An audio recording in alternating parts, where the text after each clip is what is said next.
Je viens de Lisbonne. J'ai appris le français à Bruxelles. Mon français est simple et ce sont des mots simples que je vous amène aujourd'hui.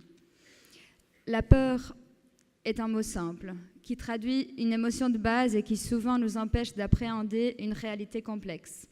Des jeunes hommes et jeunes femmes ont survécu à la guerre et à la dictature dans leur pays, à la torture et à l'esclavage dans la prison libyenne, au risque de naufrage dans la traversée de la Méditerranée, aux barbelés et aux violences policières en Europe, pour arriver au parc Maximilien à Bruxelles.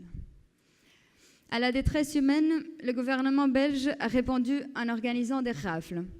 Pour s'opposer, nous avons ouvert nos portes pour accueillir plutôt qu'enfermer, pour écouter plutôt qu'intimider, pour comprendre plutôt que craindre.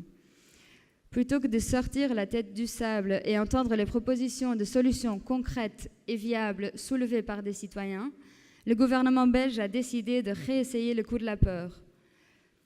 Même en ayant fait un pas de côté devant une mobilisation sans précédent portée par ces mêmes citoyens en opposition à un projet de loi qui visait l'arrestation de personnes en séjour illégal directement chez les citoyens hébergeurs, il y a à peine quelques semaines, 4 femmes belges se sont retrouvées, encore une fois, perquisitionnées, un dimanche à 5 heures du matin par des dizaines de policiers.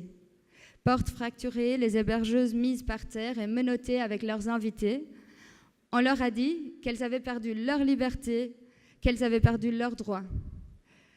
Après 24 heures d'enfermement, le juge leur a confirmé que rien de sérieux leur était reproché. Quel était le but alors? La peur.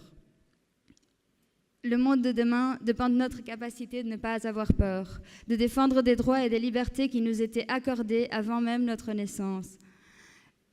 Contre le racisme institutionnel, les arrestations arbitraires, les violences policières, la criminalisation des solidarités. Et je m'arrête là, parce qu'il est temps d'aller découvrir l'autre pour combattre la peur et l'intolérance de nos jours. Merci à tous.